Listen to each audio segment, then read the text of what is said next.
చూడండి, ప్రతి ఒక్కరం యూనిక్‌గా ఉంటాం. ప్రతి ఒక్కరికి యూనిక్ బిలీఫ్ సిస్టమ్స్ ఉంటాయి. యూనిక్ మైండ్‌సెట్ ఉంటది. యూనిక్ క్యారెక్టరిస్టిక్స్ ఉంటాయి. యూనిక్ ప్రిఫరెన్సెస్ గూడా ఉంటాయి. కొంతమంది ఎక్కడ ఉన్నా గానీ, ఎటువంటి పరిస్థితుల్లో ఉన్నా గానీ, నీళ్ళలాగా ఆటోమేటిక్‌గా అడ్జస్ట్ అయిపోతా ఉంటారు. చాలా చక్కగా అందులోపల కలిసిపోతా ఉంటారు. అందరితోటి కలివిడిగా ఉండగలుగుతుంటారు. హ్యాపీగా పని జేసుకోగలుగుతూ ఉంటారు. ఆర్డర్స్ ఇచ్చినా గానీ తీసుకోగలుగుతుంటారు. ఆర్డర్స్ ఇవ్వగలుగుతుంటారు. క్రిటిసిజంని ఈజీగా స్వీకరించగలుగుతా ఉంటారు. సో, అటువంటి వ్యక్తులు ఎటువంటి ఇన్‌స్టిట్యూషనలైజ్డ్ జాబ్ రోల్ అయినా గానీ ఈజీగా చేయగలుగుతుంటారు. కానీ కొంతమంది ఉంటారు, ఎక్కువ ఇండిపెండెన్స్‌ని ఎంజాయ్ చేసేవాళ్ళు. లేకపోతే వాళ్ళు ఒకళ్ళ కింద ఉండడం, లేకపోతే వాళ్ళ నుండి ఆజ్ఞలు తీసుకోవడం, ఆర్డర్స్ తీసుకోవడం, వాళ్ళ కింద సబ్మిసివ్‌గా ఉండడం. ఒకరి కింద ఉన్నప్పుడు అకౌంటబిలిటీ మెయింటైన్ చేయాల్సి ఉంటది. ప్రతి ఒక్క దానికి మనం జవాబుదారీతనంగా ఉండాల్సి ఉంటది.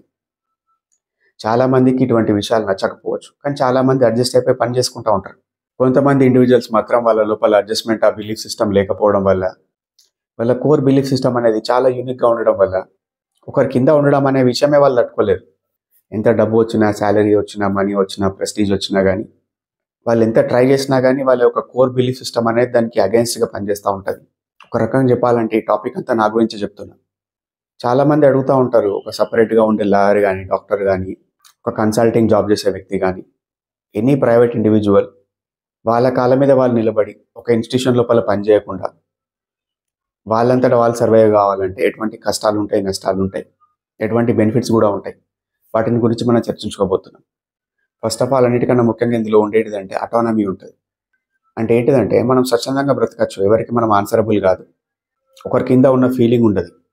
రెండో అతి ముఖ్యమైన కారణం ఏంటిదంటే ఫ్లెక్సిబిలిటీ బాగా ఉంటది మనకు. మనకు నచ్చిన టైంలో పని చేసుకోవచ్చు. నచ్చిన టైంలో బంద్ చేయొచ్చు. ఫ్యామిలీకి సరైన సమయం ఇవ్వగలుగుతా ఉంటాం. ఫైనాన్షియల్ ఇండిపెండెన్స్ అనేది ఆటోమేటిక్‌గా మనకు డెవలప్ అయిపోతది. అంటే ఏంటిదంటే డిఫరెన్షియల్ ప్రైజింగ్ అనేది మనం జేసుకోవచ్చు. అంటే ఏంటిది? ఫర్ ఎగ్జాంపుల్ ఒక యూఎస్ క్లయింట్ ఉన్నాడనుకోండి.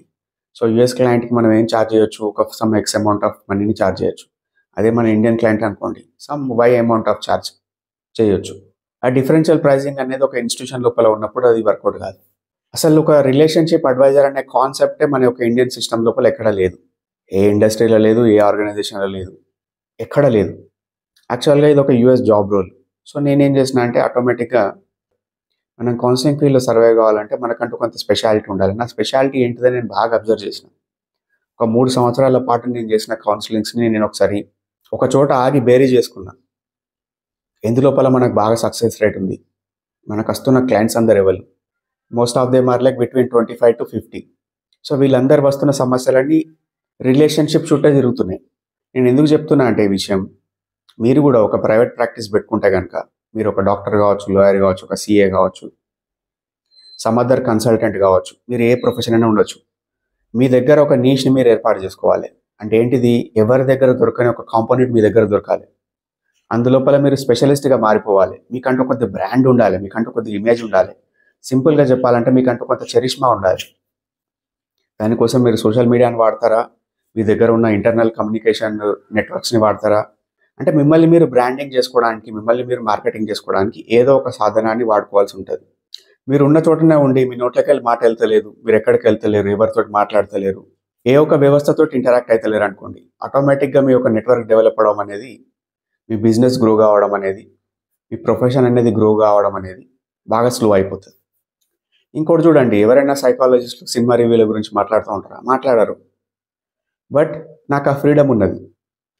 నేనిప్పుడు ఒక ఇన్‌స్టిట్యూషన్‌లో పనిచేస్తున్నా అనుకోండి. ఫర్ ఎగ్జాంపుల్ నేను ఒక ఎక్స్ అనే ఇన్‌స్టిట్యూషన్ లోపల కొంతకాలం పనిచేసినా అనుకోండి. అందులోపల రకరకాల రిస్ట్రిక్షన్స్ ఉన్నాయి. అంటే ఏంటిది? నువ్వు సోషల్ మీడియా మెయింటైన్ చేయొద్దు. నువ్వు ఈ టాపిక్‌ల పైన మాట్లాడొద్దు. ప్రైవేట్‌గా ఇండివిడ్యువల్‌గా గ్రో కావాలనుకున్నప్పుడు మనము మతాలు, కులాలు, పొలిటికల్ పార్టీస్, ఐడియాలజీస్‌ని మనం విమర్శించకూడదు. దానిపైన మన సోషల్ కామెంటరీ చేయొద్దు. మీరు ఇండివిడ్యువల్‌గా గ్రో అయిదాం అనుకున్నప్పుడు ఇటువంటి వాటికి దూరంగా ఉంటే ఏంటిదంటే మీ యొక్క సోషల్ నెట్వర్క్ అనేది ప్రాపర్‌గా రిటైన్ అయి ఉంటది. అది నిజమైన ఒపీనియన్ కావచ్చు, మన పర్సనల్ జనరల్ ఒపీనియన్ కావచ్చు. And people are not mature enough to handle that. కాబట్టి మైండింగ్ అవర్ ఓన్ బిజినెస్ అనేది చాలా ముఖ్యం. ఇందులోపల ఉండే ఒక బ్యూటిఫుల్ థింగ్ ఏంటిదంటే మనకు వర్క్ లైఫ్ బ్యాలెన్స్ అనేది చాలా చక్కగా అయితా ఉంటది. మీరు ఒక ఫిక్స్డ్ రోస్టర్‌లో పనిచేస్తున్నప్పుడు మీ ఫ్యామిలీకి సరైన సమయం కేటాయించలేరు. కానీ నాలాగా ఇండిపెండెంట్‌గా పనిచేసే వ్యక్తులకు నేను నా 95% ఆఫ్ టైమ్ నా ఫ్యామిలీకి ఇస్తా. 5% మాత్రమే ప్రొఫెషన్‌కి ఇస్తా. మీరు ఒక ఇన్‌స్టిట్యూషన్‌లో పనిచేసేటప్పుడు వచ్చిన క్లయింట్ ప్రతి ఒక్కరిని మీరు చూడాల్సి ఉంటది. అదే ఇండిపెండెంట్‌గా పనిచేసేటప్పుడు మీరు సెలెక్ట్ చేసుకోవచ్చు. నేను పలానా టాపిక్ పైన మాట్లాడతా, పలానా టాపిక్ పైన మాట్లాడా, పలానా క్లయింట్ని డీల్ చేస్తా, పలానా క్లయింట్ని డీల్ చేయ. నాకు టైం ఉంది, నాకు టైం లేదు. ఆ ఇండిపెండెన్స్ వచ్చేస్తుంది మీకు. సో ఇటువంటి విషయాలు చెప్తుంటే చాలా చక్కగా అనిపిస్తుంది కదా. దీంట్లో పలువున డ్రాబ్యాక్స్ కూడా చెప్తా. ఫైనాన్షియల్ అన్సర్టనిటీ ఉంటుంది. అంటే మన ఆదాయం సరిగా ఉండదు. కొంతసార్లు మరీ విపరీతంగా వస్తుంది, కొన్నిసార్లు ఏముండదు, అప్పులు చేయాల్సిన పరిస్థితులు వస్తాయి. మీరు మంచి థాట్ ప్రాసెస్ తోటి చాలా బాగా ఫైనాన్షియల్ ప్లానింగ్ చేసుకున్నారనుకోండి, ఎటువంటి కష్టాలు ఉండకపోవచ్చు. ఇంకొక నెగిటివ్ అనొచ్చు, లేకపోతే డ్రాబ్యాక్ అనొచ్చు, లేకపోతే ఒక పెక్యులర్ సిచ్యువేషన్ అనొచ్చు. అదేంటిదంటే మనం ఐసోలేషన్ లోపల పనిచేస్తూ ఉంటాం. అంటే ఏంటిదని మనకు చెప్పేటోడు ఎవడు ఉండడు, మనకు చేసేటోడు ఎవడు ఉండడు. ప్రతి ఒక్కటి మనకు అనుకూలంగా చేసుకుంటూ పోతూ ఉంటాం. అంటే సింపుల్గా చెప్పాలంటే మనకు సలహా చెప్పడానికి కూడా ఎవరు ఉండరు, గైడ్ చేయడానికి ఎవరు ఉండరు. We're on our own. ఇంకొక సింపుల్ డ్రాబ్యాక్ ఏంటిది, మనకు మనమే మార్కెట్ చేసుకోవాలి, మనల్ని మనం సెల్ఫ్ ప్రమోట్ చేసుకోవాలి, మన గిటార్ మనమే కొట్టుకోవాల్సి ఉంటుంది. నా పర్సనల్ లైఫ్ లోపల కూడా నా పేరెంట్స్కి నేను ఎక్స్ప్లెయిన్ చేసుకోగలిగిన. అంటే ఏంటిదంటే ఈ గవర్నమెంట్ జాబ్స్ అటెంప్ట్స్ నేను చెయ్యా. సెకండ్ థింగ్, మా ఫాదర్ డిపెండెంట్ కాబట్టి నేను ఇంటి నుండి ఎటు దూరంగా వెళ్ళడానికి అవకాశం లేదు. ఎక్కడికి వెళ్ళినా కానీ ఒక 8 hours లోపల మళ్ళీ వాపస్ రావడానికి ప్రయత్నం చేస్తూ ఉంటాను. సో ఆబ్వియస్గా నేను చెప్పిన విషయం ఏంటంటే నేను ఈ గవర్నమెంట్ జాబ్స్ ట్రయల్స్ చేయ, ఏ రకమైన ఇన్స్టిట్యూషనల్ జాబ్ కోసం కూడా పాకులాడా, ట్రయల్స్ కూడా చేయ. ఏదున్నా కానీ నా వంట నేను చేసుకుంటా. కానీ రావాల్సినంత డబ్బులు రాకపోవచ్చు, ఎదగాల్సినంత ఎదగకపోవచ్చు. అదే రకమైన సిచ్యువేషన్ ఉన్నా కానీ మనం కోషిష్ చేద్దాం, ఉన్న సిచ్యువేషన్ లోపలనే గ్రో కావడానికి ప్రయత్నం చేద్దామని మా పేరెంట్స్కి నేను ఎక్స్ప్లెయిన్ చేసుకున్నాను. ఇది ప్రతి ఒక్కరి జీవితంలో పాసిబుల్ కాకపోవచ్చు. మీకున్న రెస్పాన్సిబిలిటీస్, మీకున్న సర్కమ్స్టాన్సెస్, మీకున్న ఫ్యామిలీ డైనమిక్స్ రకరకాలుగా వేరుగా ఉండొచ్చు. సో మీకు మీరు అర్థం చేసుకోండి. ఒక ఇన్స్టిట్యూషన్ లోపల పనిచేసినంత మాత్రాన మనం ఏమి తక్కువ కాదు, ఇండిపెండెంట్గా పనిచేస్తున్నంత మాత్రాన మనం ఏమి తోపు కాదు. నాకు అట్లా అనుకూలంగా వీలవుతుంది. నాకున్న పర్సనల్ ఈగోయిస్టిక్ మైండ్ సెట్, ఆ ఫకర్, నాకెందుకు అసలు ఒకరి కింద ఉండడం, అసలు వాళ్ళ కింద ఆర్డర్స్ తీసుకోవడం, మన పైన ఒకళ్ళు అజమాయిష్ చేయడం అనేది అస్సలు నచ్చదు. నేను నైట్ షిఫ్ట్ చేస్తున్న జాబ్ కూడా ఫ్రీలాన్సింగ్ జాబ్.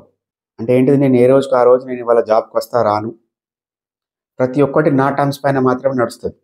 ఉల్టా వాళ్ళే పరిశాన్ అవుతూ ఉంటారు, వీడు ఎక్కడ బంద్ చేస్తాడు అని. కానీ ఇది అందరి లైఫ్లో పాసిబుల్ అవుతుందా? కాకపోవచ్చు. ఎప్పుడైనా గమనించండి, మీ కోర్ పర్సనాలిటీ ఏంటిది. మీరుగా వండుకుంటూ పని చేసుకోగలుగుతున్నారా? ఎంతో కొంత అడ్జస్ట్ కాగలుగుతున్నారా? ఎంతో కొంత ఫ్లరిష్ కాగలుగుతున్నారా? మీ లైఫ్ లోపల ఎంతో కొంత ఇంప్రూవ్ కాగలుగుతున్నారా? మీ లైఫ్లో ఎంతో కొంత గ్రో కాగలుగుతున్నారా? వీటిని బేరీజు వేసుకొని మీరు ఎక్కడ పని చేయాలి, ఇండిపెండెంట్గా ఉండాలి, ఒక ఇన్స్టిట్యూషన్లో పని చేయాలని మీరు డిసైడ్ చేసుకోండి. మీరందరూ హ్యాపీగా ఉండాలని కోరుకుంటూ this is Gautam signing of.